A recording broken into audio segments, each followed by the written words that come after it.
Told me, if you are going to talk, I'm going to kill you. My mom left me when I was pregnant. This is the end of my life now. They come from different situations, but almost all of them, they have that in common. They wouldn't be in school and they wouldn't get the opportunity to finish their education, even if it's primary levels or secondary levels. Because when they are mothers, they are just considered, now they are mothers and they are supposed to take that responsibility. They are not schoolgirls anymore, even though they're as young as 14, 15 years old. My name is Anna. I'm 30 years old and I'm from Iceland. And I run a rescue center in Kenya for teenage mothers. Mommy is doing what? Washing cherry. I'm 16 years old. My firstborn girl is 3 years old and the secondborn is 1.5 years. I have a stepfather. He started misusing me. One of my aunt passed away. My mother went for the funeral. We were left with him. That day he came when he was drunk and he told me that he's going to do something to me and I should not talk about it and not to tell anyone. I told him that I will scream and he just closed my mouth and told me, if you are going to talk, I'm going to kill you. I came to Kenya for the first time to volunteer in a home for abandoned babies. That was about 5 years ago. And after leaving Kenya again, I always felt like I could do something more. Like I felt like the need for these children was so great that I knew I could do something. So I decided to move here and see what I can do. And originally I wanted to start a home for abandoned babies. But after spending some time here in Kenya, I realized this was a way bigger problem. Because there's a reason for abandonment. There's a reason for all these children's homes are filled with children. It's because of the mothers. It's the mothers that are really in the need. The babies staying here with their mothers, they would be abandoned. So with helping these young mothers, I saw that we can be like tackling the source of the problem rather than making new problems.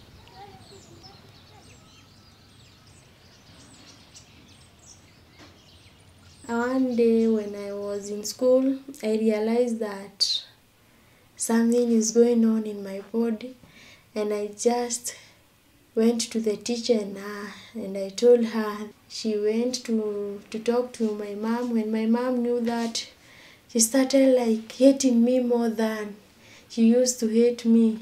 My name is Winnie Wanja. I am a social worker. I have been a social worker for the last 13 years and now I'm working with the teenage mothers.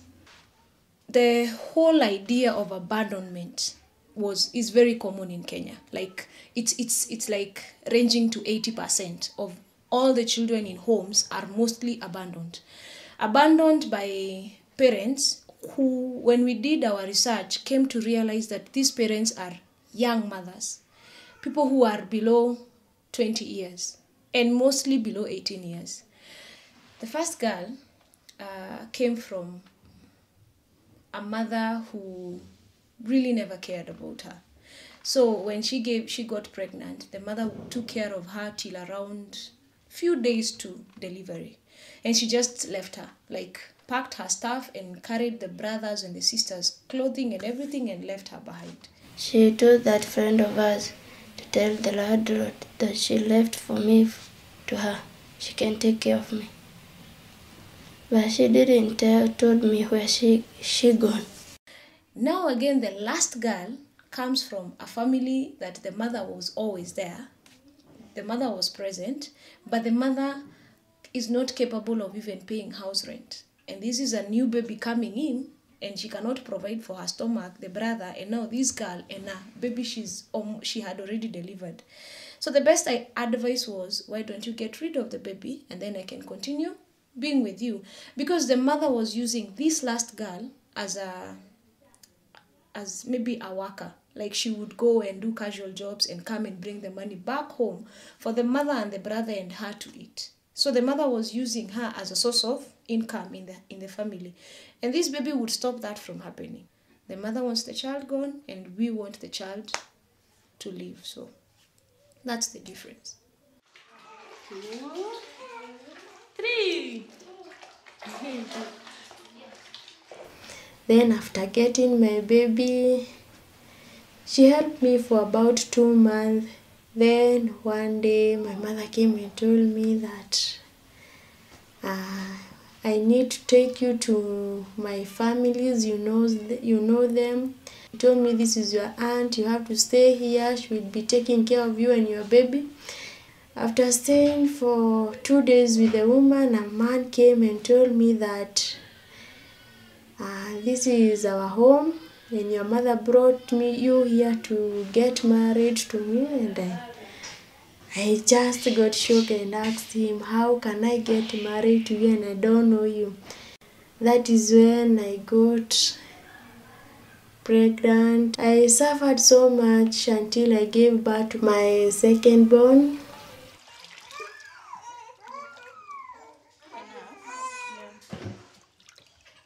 So you'll just bathe her with, not like completely when you wash her hair.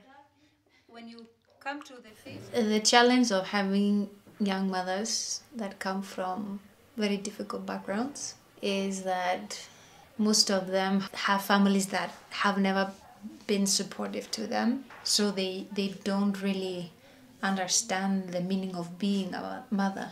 And we talk a lot about how they were treated by their mothers. How can they be different from them? We have just started now having like counseling sessions with them. We bring in a professional counselor. But most of the time it's just us, the staff here, and me, that we try to guide them.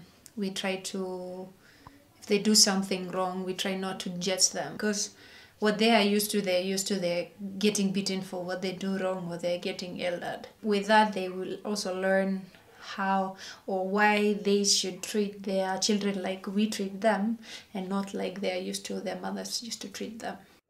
She was almost crying. Anna, something is wrong. She's bleeding heavily. And I'm like, that is... When I went in and I looked at these panties full of blood, and I was like, oh my God. Why are you showing me that even? And I'm like, yes, girls, this is very normal periods. And it's something like I didn't even think we needed to discuss that. Like we talk about sex and periods. Most of the girls we have here were never told what is sex or what happens after it. So it's the idea of watching and trying to do what I saw. I'm a Kenyan, yes, but the way we handle the whole situation about culture and the way we approach our children about what is wrong and what is right determines the outcome of everything. Because if these girls were taught at a tender age that this is sex, when a boy and a girl meet, it's not necessarily for sex purposes. They can be friends. Lack of knowledge. Let me put it as lack of knowledge. In Kenya, we have different tribes. There are 42 tribes. In these 42 tribes, each tribe has like a protocol or what you can do or what you cannot do. So by the time they're getting to the age of 16, most of the things they don't even know. It wasn't very easy for you to go tell a girl she's receiving her menses or she has her periods. It was believed to be bad, and it still is. It's still believed even today it's bad. If we as the Kenyans would take up the responsibility of letting these people know, letting these children know from a tender age, the things that we would prevent if only we would allow our minds to open up.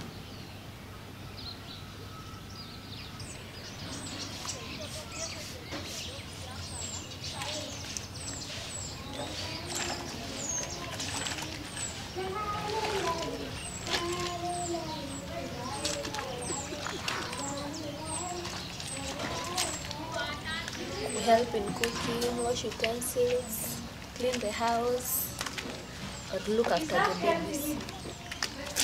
I've stayed just for 5 months. Yes. I'm 17 years. Jaden is my son. He's 5 months old. Staying here is good because you get to learn a lot of things and how to take care of the baby. It's good.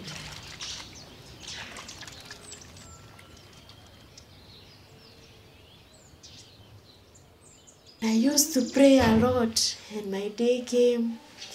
That is when my mother came and told me that she has been sent by Mary to come to talk to me if I want to go back to school. I didn't even think about it. I just said, yes, I need to go back to school. And that is when I came here.